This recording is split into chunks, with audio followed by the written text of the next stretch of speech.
Tired of seeing YouTube Shorts every time you open YouTube? In this video, I'll show you how to reduce or completely hide YouTube Shorts using a newer feature built into the YouTube app. First, open the YouTube app on your phone. Once you're inside the app, tap on your profile picture in the top right corner of the screen. This will open your account menu with different settings and options. Now tap on Settings. Inside the Settings menu, look for Time Watched or Time Management, depending on your app version. Tap on it to continue. Here, YouTube gives you different tools to help control your viewing habits and reduce distractions while using the app. Now, scroll down until you find the option called Shorts Feed Limit. This is the newer feature that allows you to limit how much Shorts content appears inside the app. Tap on Shorts Feed Limit. You'll now be able to choose how long Shorts can appear in your feed each day to reduce Shorts as much as possible. Set the limit to 0 minutes.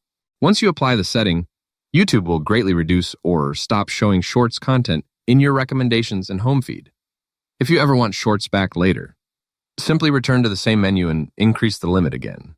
Also, if you don't see this feature yet, make sure your YouTube app is fully updated from your App Store, since newer features sometimes roll out gradually. And that's it.